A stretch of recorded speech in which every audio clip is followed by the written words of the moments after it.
les yeux dans les yeux, là, on se voit.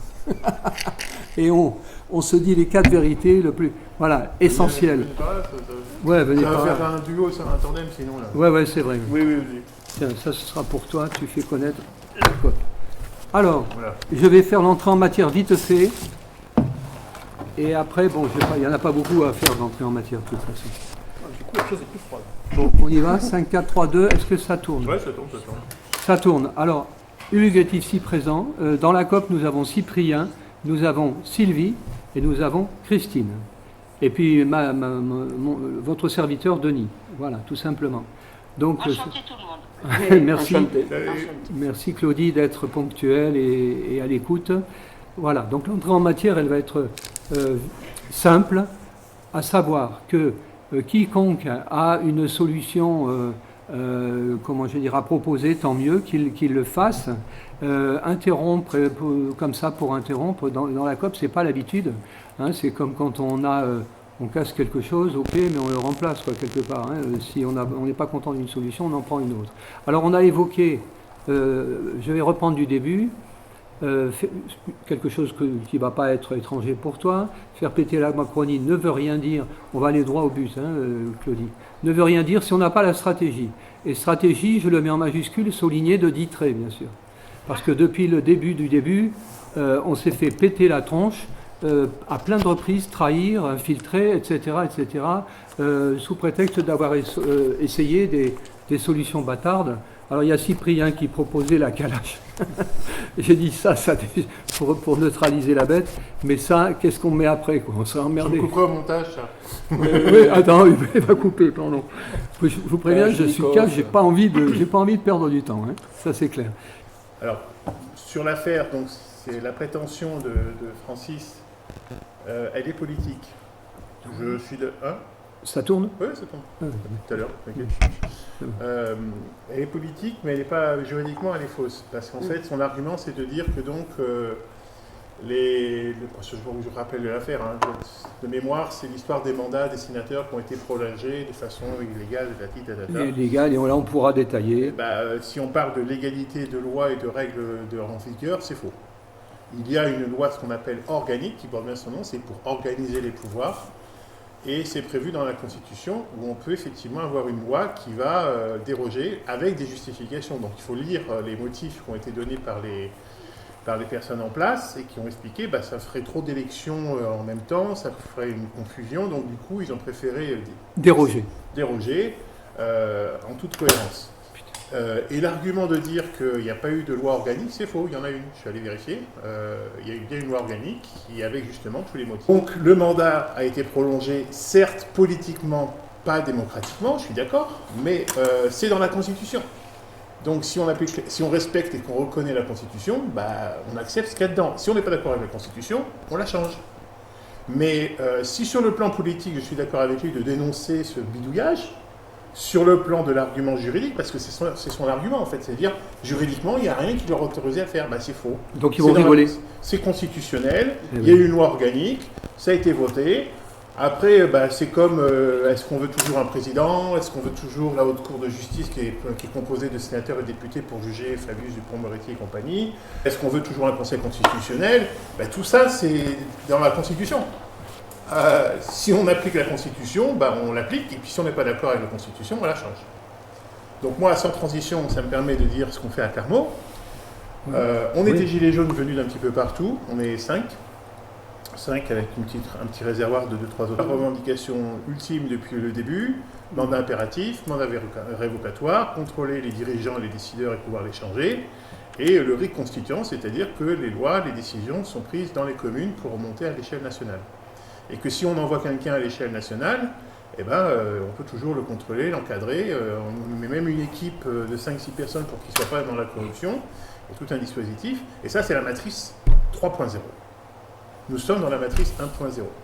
Et le problème, c'est que beaucoup trop sont dans une fausse matrice, la matrice 2.0, c'est tout ce qu'on appelle la dissidence, la résistance, on se la castagne, on va tout renverser, etc.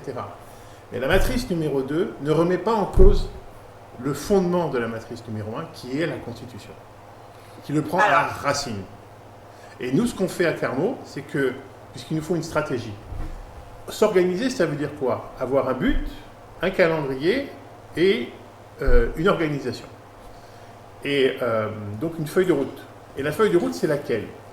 On part du postulat, excuse-moi de prendre des termes un peu savants, on part de l'idée que un jour ou l'autre, on va devoir écrire cette future constitution qui ne va pas. Il y a beaucoup de choses qui peuvent être gardées, mais ça ne va pas. Et puis, il faut se rappeler qu'historiquement, ça n'a pas été écrit par les citoyens. Ça a été écrit par un comité de juristes. Donc c'est mieux qu'une hypothèse. Mais C'est un il postulat. n'y a que celle de 93 qui a duré 3 mois, je crois. Exactement. Donc justement, j'y viens. Tu me court-circuites. Claudie est là. Français. Pardon. Donc, c'est bien. alors des celles de 93, j'avais des a priori dessus, mais j'ai approfondi l'affaire. Comment ça s'est passé en 1793? Le peuple français était obligé de mettre en place un nouveau dispositif parce qu'en septembre 92, le 21 septembre 92, l'Assemblée nationale avait abrogé l'ancien régime, la monarchie, et du fait de ces actes de tentative de trahison, le roi a eu un procès pas très équitable, parce qu'il n'a pas été dans la bonne balance, les arguments, mais bon, bref, il y a eu un procès, il a été condamné, et symboliquement, son exécution représentait l'exécution finale et totale, définitive de l'ancien régime. À quoi bon avoir un roi si on n'a plus le système monarchique? Bon, c'est un peu violent comme argument, mais c'était l'argument de l'époque. Pour autant, il n'y avait plus de constitution, plus de chefs de l'État, plus rien. Le gouvernement, c'était l'Assemblée nationale qui gérait le quotidien, donc ils se sont mis au boulot. On leur a proposé, pour simplifier un peu les choses, un texte préétabli sur lequel il fallait se prononcer article par article. Donc il y a eu des assemblées locales qui se sont mis en place, des comités qui se sont mis en place partout dans le pays. Certes, c'était les hommes riches, donc qui avaient le vote censitaire, qui payaient l'impôt, qui pouvaient voter, mais derrière, ils étaient étalonnés par tous ceux qui ne votaient pas. Les paysans, les ouvriers, les femmes, qui leur disaient « Non, mais ça, tu vas valider, ça, tu ne vas pas valider ». Et donc, ils n'ont pas pu amender, changer les articles, mais ils ont eu le pouvoir, localement, de se prononcer sur tel ou tel article du projet. Et ils ont fait un nettoyage comme ça, avec une grosse synthèse à l'échelle nationale. Ils n'avaient pas d'ordinateur, ils n'avaient pas d'informatique, ils n'avaient pas de téléphone, ils n'avaient pas le train, etc. Ils n'avaient rien de tout ça. Et ils ont quand même réussi à synthétiser pour 44 millions d'habitants. Donc pourquoi aujourd'hui on ne pourrait pas arriver à la même chose? Donc l'idée c'est de dire, un tôt ou tard, voire peut-être que l'organisation elle-même va déclencher le moment constituant, parce qu'on arriverait à un certain seuil d'organisation qui cadre bien tout le pays, y compris les Outre-mer, et bien de dire, quoi qu'il en soit, on doit se tenir prêt, et on doit dès aujourd'hui poser les clous qui fera que nous allons imposer notre participation à la rédaction, et nous allons imposer la rédaction depuis les communes, comme ils ont fait en 1793, mais de façon beaucoup plus poussée que 1793, parce que si, en 1793, ça s'est passé comme je viens de vous l'expliquer, il n'empêche que le texte en lui-même dit « les lois seront conçues depuis les communes ». À partir du moment où la Constitution est appliquée. Malheureusement, elle n'a pas pu l'être, puisqu'il y a eu la terreur. Alors la terreur, les tribunaux populaires, moi ça me fait doucement rire quand on dit « ouais, on va monter les tribunaux populaires ». Les tribunaux populaires, c'est une loi de l'Assemblée nationale. Ce n'est pas une décision de la rue. Donc il faut aussi être lucide avec ça. Le tiers-État qui fait un bras d'honneur au roi en 1789 et se réunit et fait le serment du jeu de paume, c'est des gens qui ont été élus. Alors certes avec un dispositif d'élection qui est très discutable, ils n'avaient pas de mandat révocatoire impératif, etc. Mais c'était quand même certes des bourgeois pour ce qui concerne le tiers-État, mais des gens qui ont été choisis par des assemblées locales, en vue d'aller à la réunion des États généraux du roi. Je peux faire alors, petit break. Tout ce que tu viens d'énoncer là, c'est-à-dire l'essentiel de l'essentiel, on est capable de le ressortir et de le mettre sur la table, à savoir, comment dire, oui, l'essentiel, quoi. Le mettre sur papier, voire le diffuser en sachant, parce que j'ai derrière la tête les divergences. C'est ce qui me, excusez-moi, c'est ce qui me gonfle quelque part, dans la mesure où le temps presse, dans la mesure où le temps presse aussi pour être dans l'alliance. S'il n'y a pas, je reprends un petit peu Véronique là, en disant là-dessus, elle nous dit oui, les dissidences, les divergences, etc. Il faudrait passer outre, etc. Oui, je l'ai eu ce matin, Claudie. Non, hier, j'ai eu Véronique au téléphone. Voilà. Ah. Et elle m'a parlé justement de ce que je viens de dire, c'est-à-dire les dissidences, les désaccords, excusez-moi. Les dissonances, oui. Ouais, les dissonances, merci. Les désaccords. C'est pourquoi je pose cette question. Sur le papier, là, noir sur blanc, est-ce que, dans ce que vient de dire Hugues, qu'est-ce qu'on va être capable de poser sur le papier, déjà d'entrée de jeu, ce qui va permettre en face aux poudrés de rigoler par rapport à la LAN, là, bon, cette loi organique... Il en rigole déjà. Bon, absolument. Ouais, j'en suis persuadé. La loi organique en question, moi je ne sais pas pourquoi il rigole, maintenant je le sais.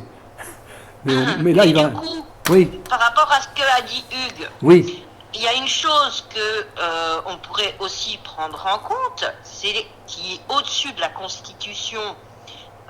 Dites-moi si je me trompe, mais c'est la DDHC. Et article 16 de la DDHC, pas de séparation de pouvoir, pas de Constitution. Donc, du coup, est-ce qu'on ne peut pas s'appuyer là-dessus? Parce qu'il n'y a plus de Constitution pour moi, il n'y a pas de séparation des pouvoirs. Et c'est flagrant. Alors, dire que c'est au-dessus de la Constitution, c'est faux. Ça fait partie du bloc constitutionnel. Une Constitution, traditionnellement, il y a plein de versions différentes, mais je vous donne la version la plus commune et la plus simple.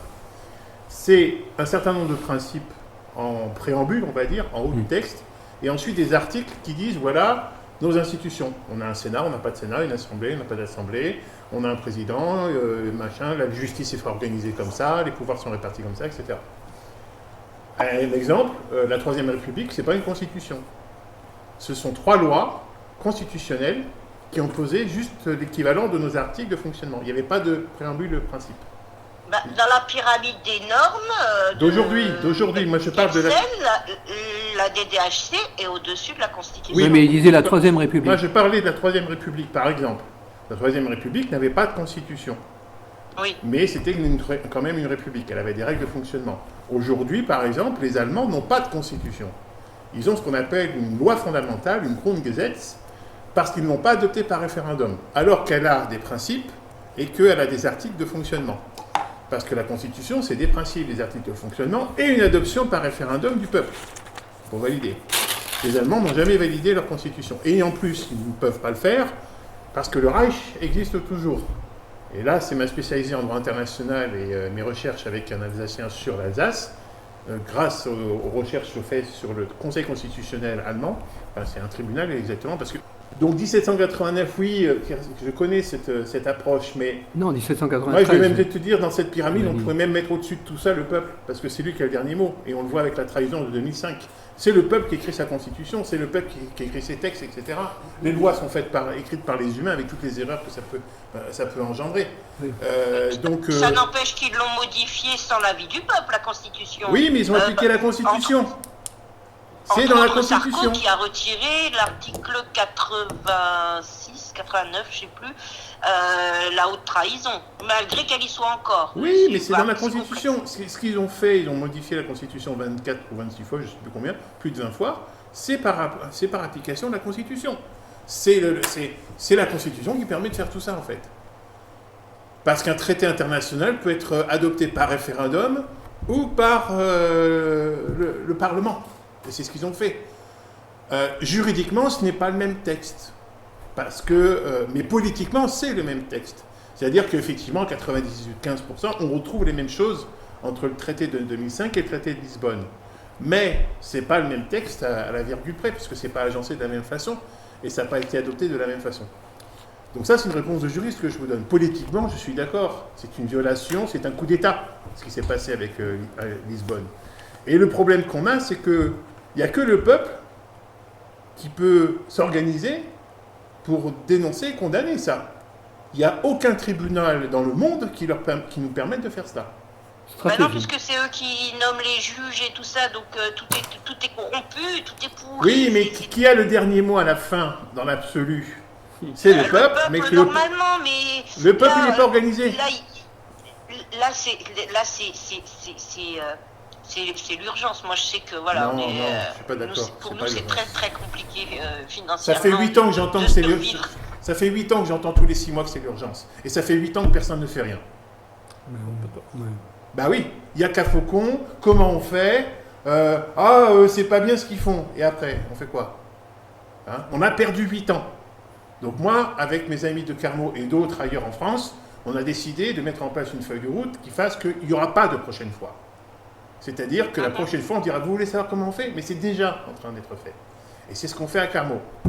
Alors, à Carmaux, qu'est-ce qu'on fait?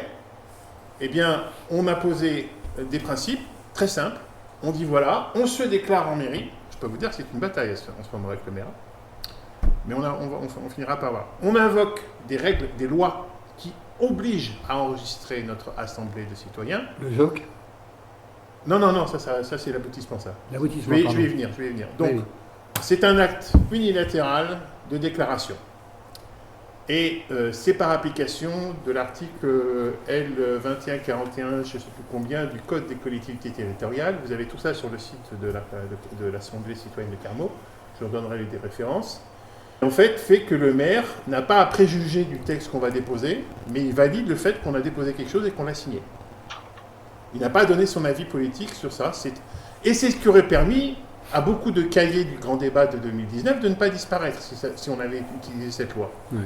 Au lieu de déposer des cahiers comme ça chez le maire, dont un certain nombre l'ont foutu à la poubelle, de plein droit, parce qu'il n'y avait rien qui protégeait ces textes-là. Donc l'idée, dans un premier temps, c'est, on dit voilà, on est au moins 5 personnes, c'est le cas, on est tous d'accord sur le fait qu'on va se mettre en place une petite constitution locale et provisoire qui... Ça peut être, d'autres appellent ça le règlement intérieur, des statuts d'association, etc. Mais on n'est pas une association.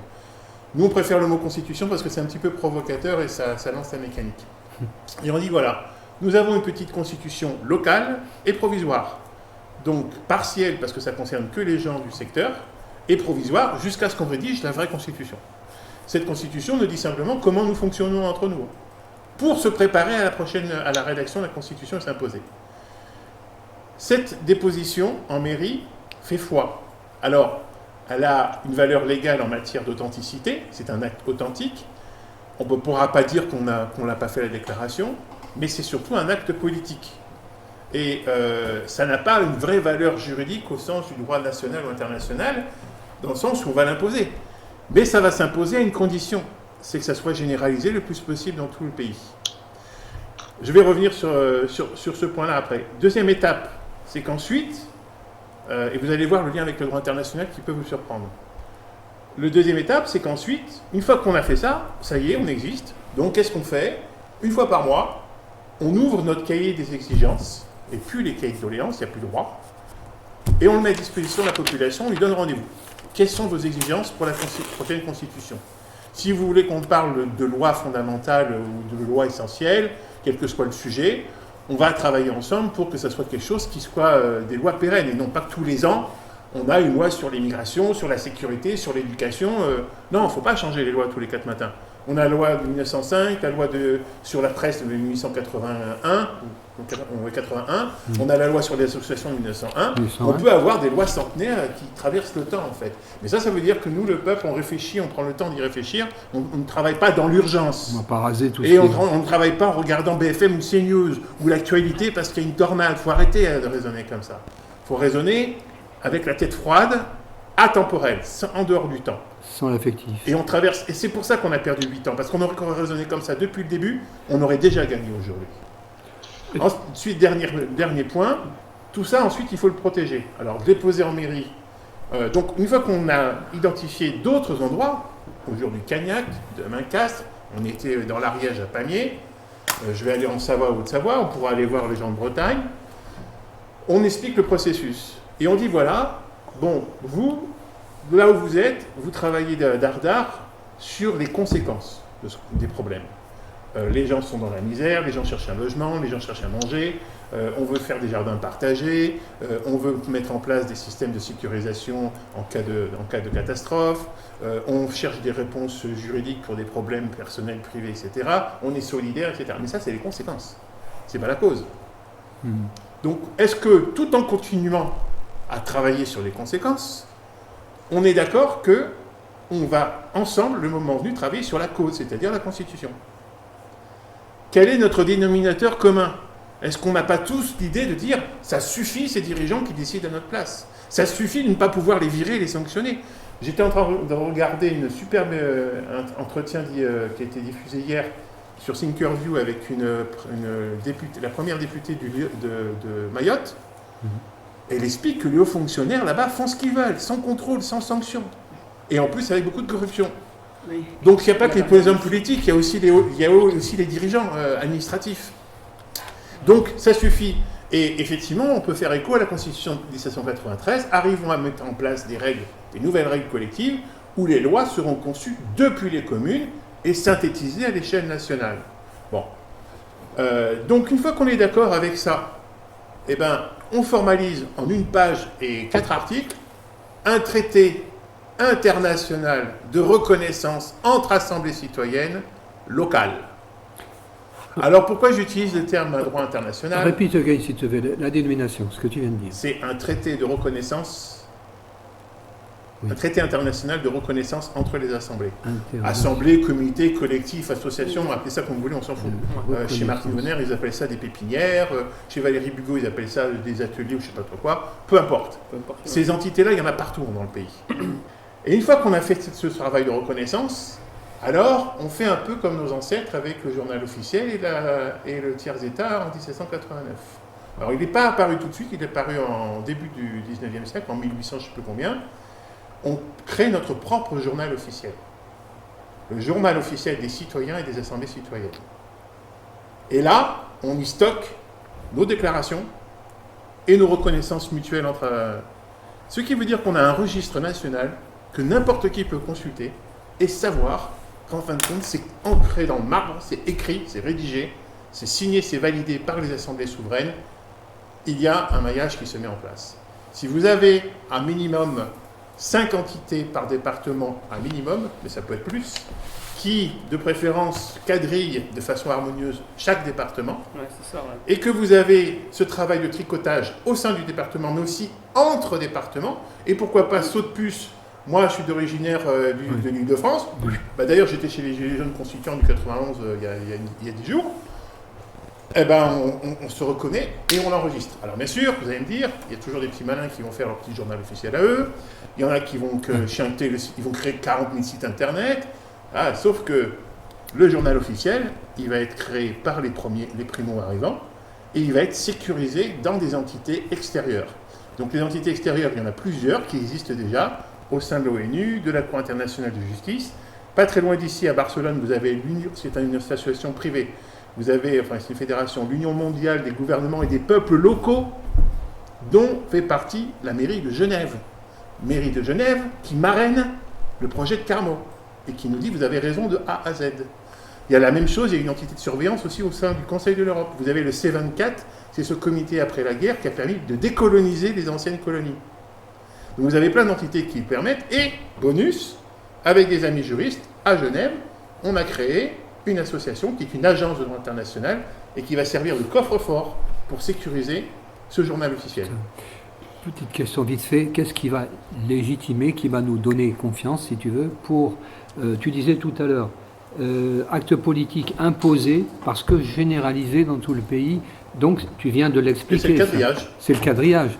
Mais voilà. En face, ils sont 10 000. Qu'est-ce qui va légitimer que tu as ton propre JO, quoi? C'est ce que tu viens de dire. Mais quel est le principe numéro 1 pour aller... Eh bien, qu'est-ce que c'est que le principe numéro 1 de droit international que le droit à disposer d'eux-mêmes des peuples? Oui. C'est une autodécision. C'est ce qu'ont fait les peuples décolonisés après la Seconde Guerre mondiale. C'est l'article 2 de la charte de l'ONU. C'est ce qui a été évoqué dans le droit international par Napoléon III par rapport à la Savoie, par exemple. Oui. Ce sont des règles ancestrales, coutumières. Et c'est pour ça que c'est lié avec le droit international. Parce que le droit international, ce que j'ai appris, c'est que son ancien nom, c'est le droit des nations. Le mot nation en latin, c'est gens.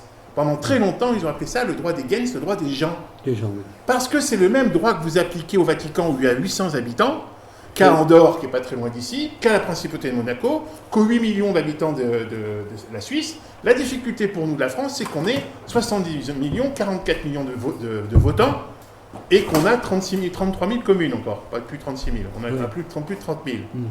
Notre difficulté, c'est qu'on est fragmenté. Mais si, effectivement, on répand intelligemment, il n'y a pas besoin de se rassembler, d'avoir tout le monde, qu'on couvre intelligemment tout le territoire avec ce quadrillage à minima, et que dans nos 5 assemblées, vous avez 5 à 20 personnes, faites le calcul, 100 personnes par département, tout organisé de la même façon, c'est 10 000. En face, ils sont 10 000.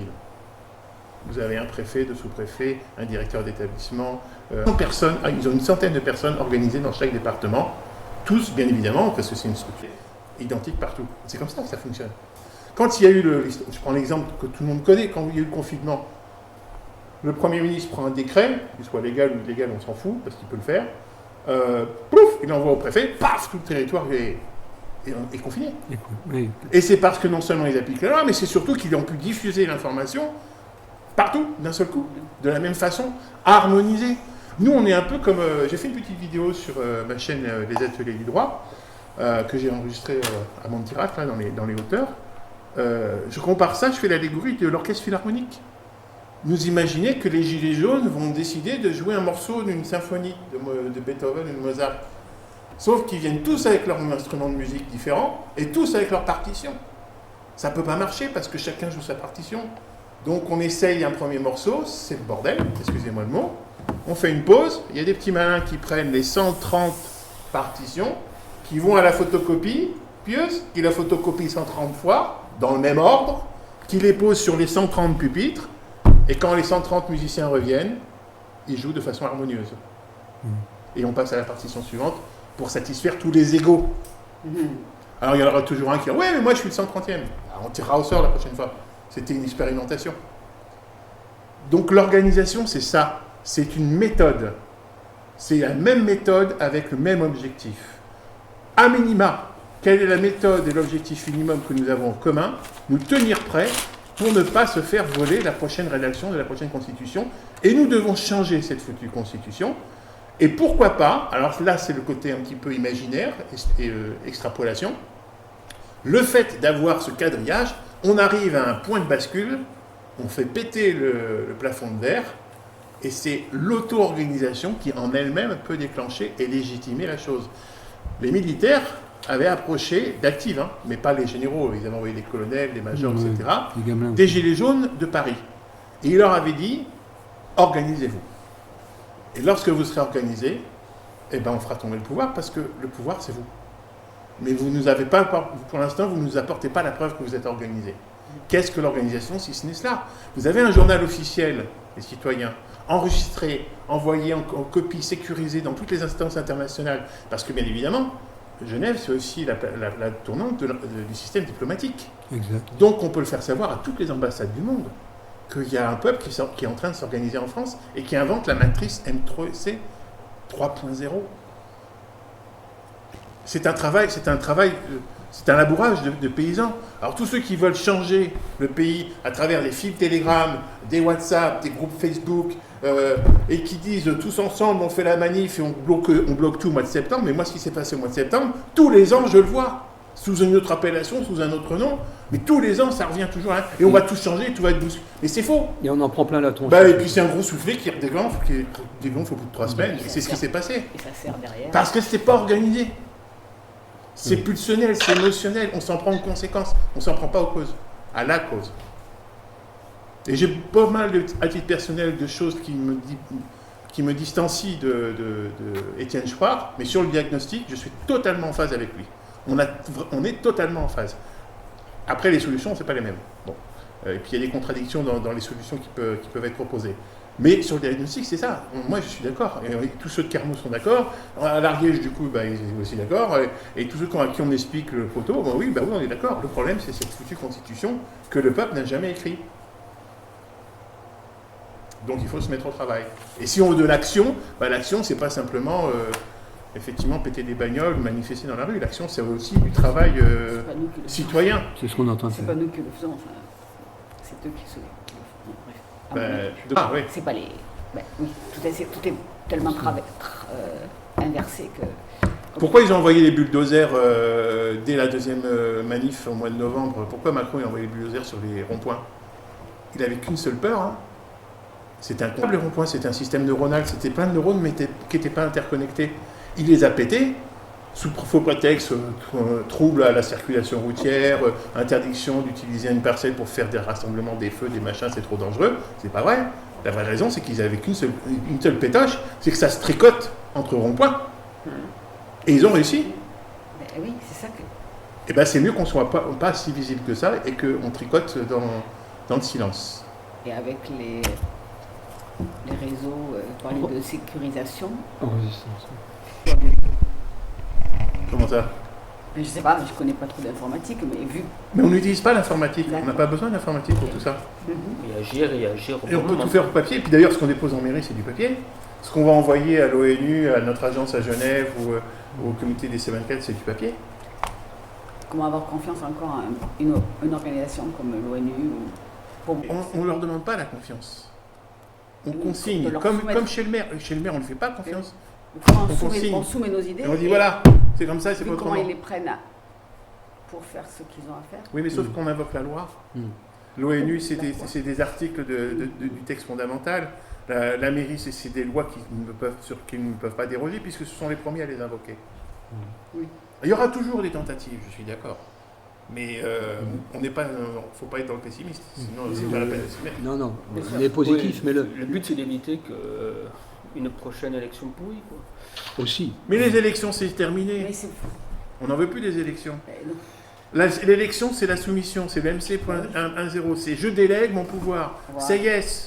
CIS le Sans disait sortir en de 89 et en 1795. La France ne pourrait être un État démocratique, sinon, le peuple ne pourrait pas donner son avis, etc. Il délègue ses pouvoirs à ses représentants, sinon la France ne serait pas un État représentatif, mais un État démocratique. La messe était dite il y a déjà 250 ans. Oui, Faut arrêter. tout à fait. Oui. L'élection, Sortir c'est des- je délègue, je suis spectateur, Des listes. je suis passif, je me mets dans la télé, je ronchonne, et puis je vote au prochain coup. Je ne peux pas les virer, je ne peux pas les sanctionner. Mais voter, c'est déjà la soumission. Ah, Donc, voter, c'est pas forcément élire. Voter, c'est participer à une décision. Élire, c'est un piège. Élire est une forme de vote. C'est une façon de voter. Ah non, le suffrage universel, on doit le garder, on en a besoin pour adopter des lois, etc. Voter en référendum pour déléguer, mettre un mandat impératif, etc. Ça oui, mais élire l'élection, c'est qu'une forme de vote. Et l'élection, c'est le piège. D'accord, mais donc Oui, parce officiellement, que c'est consentir à quelque... Oui, pardon. donc officiellement, on a quoi? On a à peine un an et demi? Pourquoi 1 an et demi? Ah, en délai, tu parles du délai imparti Par pour- rapport à quoi? La présidentielle, mais on Ouais. s'en fout de la présidentielle. La présidentielle, c'est le problème, c'est la Constitution. Oui, mais je crois qu'on peut faire ça avant les prochaines Plus de élections. président. C'est pour ça qu'on Ah. se met des Voilà, matins. oui, donc, Claudie, pardon. l'histoire au compte à rebours. Claudie, Oui. tu voulais parler, je t'écoute. Oui, non, je disais plus de président, plus de députés, alors encore moins les sénateurs, La l'Assemblée Suisse. citoyenne, démocratie directe. Exact. À la Suisse, Non, oui. non, mais la Suisse, ils ne sont plus. Bon, ils ne le Ouais. sont pas complètement, mais bon, C'est fini. Hein. c'est tout Bah, un on débat. a On vu ne la peut dernière, pas hein. savoir comment ça fonctionne en Suisse, moi le premier, mais en fait, c'est pas vrai. Il va falloir approfondir. D'ailleurs, avec l'agence de Genève, on envisage de faire des travaux comparatifs entre ce qui se passe en France et ce qu'on croit connaître sur la Suisse. Oui. Oui. Pour faire une comparaison et là, on pourrait justement en plus lever des fonds qui nous permettraient de faire des Elle s'appelle, réunions elle a bien- et de la C'est communication. plus que c'était la Suisse. Hein. C'est Après, fini, il y a hein. l'Islande, la Corée du Sud. Bah, Il y déjà, en a occupons- d'autres, des modèles plus de démocratie directe. on pourrait aussi inventer un système et être des innovateurs, pas forcément reprendre ce qui existe Bien sûr, ailleurs. oui. Et puis, de toute façon, ce Ah qui oui, se passe ailleurs n'est pas c'est forcément sûr. applicable Moi, chez de nous. toute façon, c'est vite fait, mais c'est des personnes à des postes clés, mais des personnes compétentes, comme quand tu vas dans une entreprise et que tu passes Oui, mais un que tu peux entretien aussi d'embauche, sanctionner. tu me fais valoir tes capacités et pas parce que tu tends les fesses, quoi. La Oui, et compétence puis aussi- crée le pouvoir. Et compétences et pouvoir être viré. Parce que Ah, Monsieur oui, Cron, mandat révocatoire. Monsieur impératif. Cron, qui est Monsieur Cron? Révocateur. Polytechnicien, patron d'Alstom, il a vendu Alstom aux Américains. Oui. Ben oui. Comment on a pu le sanctionner alors qu'il On a était vu. formé et financé par l'État français, c'est nous. Exact. Il était très compétent, ce monsieur. C'était un ingénieur, il est clair. polytechnicien, mais c'était un traître. Et donc le problème, c'est la compétence, mais c'est Oui, aussi la de légitimité. pouvoir virer, sanctionner, Bah, révoquer. Avoir un regard, un contrôle. C'est embêtant le contrôle, mais bon. Révoquer. c'est Révocatoire. Révocatoire. Révocatoire. Oui, mais qui va le dire? eh ben, c'est à nous de l'écrire tout de suite et de le Qui définir. va l'exécuter? Qui va Ah, mais là, après, on a tout un dispositif que l'on peut inventer. C'est déjà de partir sur des principes et de les mettre noir sur blanc pour dire c'est comme ça que ça fonctionnera. Alors après, il faut réfléchir dans les modalités, dans le formalisme, je suis d'accord, c'est une question à voir. Mais ce n'est pas le plus important à l'heure actuelle. Le plus important, c'est de se mettre d'accord, de dire on va fonctionner comme sur ces bases-là. Aujourd'hui, on ne se met même pas d'accord sur quelles bases on peut travailler plus tard. C'est intuitif, ça flotte dans les airs, dans les esprits. C'est inconscient, mais c'est... Oui, on est tout... Et à un moment donné, quand on dit les mots, on dit « Ah bah oui, effectivement, on est d'accord, au moins qu'on puisse les dégager, les révoquer si on a besoin, et les contrôler. » On le sait, mais on ne le fait pas. Voilà. Oui, voilà. Quelque chose qui est dans l'air, comme tu dis, qui monte de partout, on le sent. On n'est pas dans le concret, dans l'organisation et dans la formalisation des choses. Et les types... Et l'enregistrement des choses, la reconnaissance. Enregistrement noir sur blanc. Les types d'assemblées citoyennes plus ou moins différents, avec beaucoup de nuances qui montent comme ça, justement, on ne sait pas vraiment. Et puis, le coucher de façon très très claire et tellement claire qu'on est capable de le diffuser. Tu vois ce que je veux dire? Alors, tu as déjà des outils qui existent. Oui. Tu as une petite vidéo d'un PowerPoint transformé en vidéo que tu trouves sur laconcordetv.fr et sur ACL Carmo. C'est un PowerPoint qui a été transformé en image vidéo. Alors, c'est pas super pro. Ensuite, sur aclcarmo.fr, acl-carmo.fr, quand tu vas sur projet, tu as en téléchargement tout ce que je viens de dire. Il y a un PDF de 20 pages avec la lettre d'ouverture de l'Agence de Genève, les grands principes, la Constitution, l'acte type qui tient dans une page de déclaration, l'acte type de reconnaissance, etc., les coordonnées de toutes les institutions dont j'ai parlé. Et à la Concorde TV, que ça plaise ou pas à Bernard Collet, on s'en fout, à Carmo, on a maintenant 7 jeunes vidéastes en herbe qui maîtrisent les outils informatiques et les vidéos et qui veulent vulgariser complètement en vidéo, TikTok et compagnie, tout ce qu'on fait à Carmo.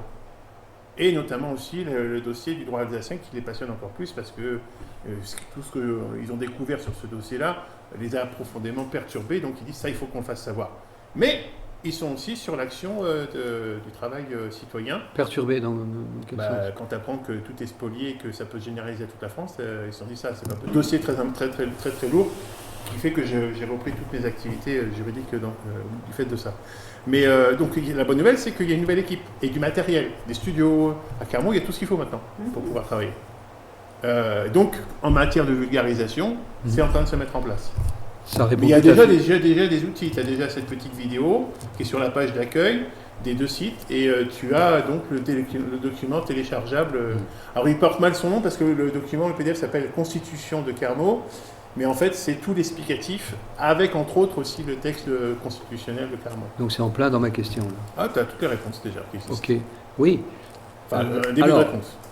Après cette lecture-là et cette étude-là, réfléchir là-dessus, avoir réfléchi là-dessus, est-ce qu'on doit être à même, normalement, de pouvoir diffuser, que ce soit Cyprien ou autre, n'importe qui, je veux dire, suffisamment vulgarisé, comme tu as dit, pour partager. Après, la synthèse est simple. Nous se mettre d'accord entre entités locales, comme quoi on est bien d'accord qu'on continue nos travaux respectifs, mais on se met d'accord que le moment venu, on se mettra tous au travail pour rédiger la Constitution, qu'on s'y prend dès maintenant, que ça se fait de façon extrêmement simple avec une déclaration en mairie, des actes de reconnaissance entre entités et la parution au journal officiel. Paf! Avec ces 5 points-là, si on fonctionne tous à minimum avec ça, ce dénominateur commun, il n'y a pas besoin de faire plus. Et l'explication, elle est là. Qu'est-ce qui a fait que vous en avez bavé avec la mairie de Carmo? Parce qu'on a proposé un rendez-vous en voulant convoquer la presse pour sonaliser la chose. Et le maire n'a pas tellement aimé qu'on fait ça. Ouais. Donc on lui a réécrit en disant bon, on a bien compris, on va le déposer, puis avec la récipient, on convoque la presse à la sortie de la mairie. Mais on le fera quand même, parce que c'est la loi. Ça s'est fait cette semaine. Ça. Et c'est la loi. Il est obligé d'enregistrer ce qu'on lui donne. La loi, oui, mais cette loi ouais. que l'on est capable de mettre en avant, ouais. Ça, il faut qu'on la... C'est dans le document PDF que tu peux télécharger. C'est dans la vidéo que tu as sur ACL Carmo et et la Concorde TV. Tout est dedans. Que nous pouvons diffuser. Et que vous pouvez diffuser. Bon, moi face l'autre, je cherche pas parce qu'on parle de ça. Bon, là, on en parle parce que c'est mis sur la table. Et à la rigueur, c'est pas ce qui compte par rapport à tout type de personnes que l'on rencontre, c'est est-ce qu'on est d'accord sur l'idée. Si la personne, c'est quelqu'un qui est affabulateur, manipulateur, etc., elle sera prise au piège le moment venu quand il faudra passer à l'acte. Quand il faudra concrétiser les choses. On verra ce qu'il y a entre les belles paroles, les belles incantations et l'action. Et l'action, c'est créer des équipes, de se déclarer, se reconnaître, etc., mettre les cahiers d'exigence de partout en route, et commencer une fois par mois, dans le meilleur des cas, ça peut être une fois tous les 2 mois, 3 mois, ça dépend de l'avis de chaque entité, des travaux de réflexion sur qu'est-ce qu'on voudra dans cette prochaine constitution. En Savoie et Haute-Savoie, on les a mis en ouverture de la journée du 29 mai, et ils l'ont fait sans se connaître. 2 entités, une en Savoie, une en Haute-Savoie, d'une 15aine de personnes. Alors ils ont fait 2 travaux complètement différents. Un, ils sont partis d'une feuille blanche, et les autres, ils sont partis de la critique de la constitution actuelle. Nous, on partirait plus à Clermont sur celle de 1793. Mais si vous mettez en route quelque chose ici, vous pouvez avoir une autre approche encore, on s'en fout. Le plus important, c'est que, régulièrement, quel que soit le rythme, notre totem, nous, c'est à la Concorde, à Clermont, c'est une tortue. Parce que la carapace représente le peuple. Et le peuple, il doit avancer de façon synchronisée. Et forcément, vu qu'on est très nombreux, on avance lentement. C'est pour ça que moi, je dis qu'on a perdu 8 ans. Parce qu'on aurait mis en place ce dispositif même qu'il y a 5 ans, à la sortie du confinement, on serait déjà en train de gagner. Et la tortue aurait déjà battu le lièvre. Or, tout le monde regarde le lièvre, l'excité de première, les gens fébriles et qui sont toujours dans les... Et à la fin, qui c'est qui gagne? C'est la tortue, c'est pas le lièvre. Donc, il faut être patient. En sachant que même si le lièvre fait semblant de gagner ou quoi que ce soit, il réglera rien. Ben non. Il n'a pas l'intention. Puisque, Il n'a pas l'intention. Ben non, parce que les règles sont favorables. Mais même, voilà, quel que soit le lièvre, oui, tout le monde parle de Philippe Macron, mais on s'en fout de Macron. Parce que ce qui permettra d'en avoir un autre, c'est la Constitution. Ce sont les règles. Ce que j'allais dire. Donc, tant que tu ne changes pas ces foutues règles, tu seras toujours en train de chouiner, péter, je suis pas d'accord, et faisons des manifs, et ça sert à rien. Et même la Kalachnikov ne sert à rien. C'était plus pour la dynamite, mais... Bon. La Savoie, c'est acté, c'est réel, ils sont indépendants ou pas du tout? Non, ça n'a rien à voir. Non. Mais ils en sont où? Mais je crois que les Bretons ne veulent pas être indépendants, non? C'est Claudie qui peut répondre. On rentre sur un autre sujet, là. Bon. Mais c'est lié au droit international, et je connais très bien le dossier de la Savoie. Une parenthèse récrée, Cyprien demande si les Bretons veulent encore être indépendants. Il le prône, mais après... non, c'est une plaisanterie. La Bretagne, comme l'Alsace ou le reste. Ou tout autre, c'est la France. On ne voilà. va pas commencer à la découper et puis à perdre. Et puis même, c'est perdre des combattants si on accepte que la Bretagne se détache. Très bien, perdre des combattants. C'est hors sujet. C'est pas que ça, c'est que tu es plus faible. On est plus faible, on s'affaiblit. C'est pareil.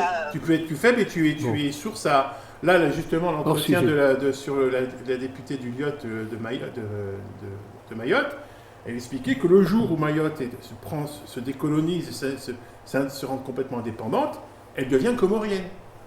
Oui. Parce que le droit international fait qu'il y aura une reconnaissance directe. Ça ne sera pas une entité indépendante.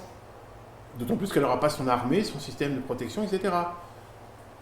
Donc l'histoire de l'indépendance, moi je veux bien, démantelons la Savoie, l'Alsace, la Bretagne, les Corses, les Basques. Mais comment ils vont faire tout seuls? Ils vont se faire bouffer tout cru par les Russes, les Chinois, les Américains, les Qataris, tout ce que vous voudrez. C'est hors sujet. C'est hors sujet. Voilà. Mais là, c'est comme si l'Oise c'est pareil. Être indépendant. Je reviendrai dessus, mais c'est un sujet aussi très, très rigolo. Parce qu'il y a beaucoup de guignols dans cette affaire. Quand allés à Kazan, ils se sont fait prendre pour des imbéciles. Au BRICS. Oui. Bah oui, parce qu'ils sont rien. Il existe 23 comités là-bas. Ils se bouffent tous la gueule entre eux. Ah mince. Je pense que je sais pas les bonnes. Mais ils savent même pas ce que c'est qu'un État. Eux, ils sont dans le politique, comme Lalanne. Ils sont pas dans le juridique. Ils prétendent avoir un État souverain. Mais qu'est-ce que c'est qu'un État? Ils ne sont même pas foutus de le définir. Une question, puisqu'on est un petit peu dans le semi-hors sujet, là, les assemblées des maires de France, toi qui étais à Paris il n'y a pas des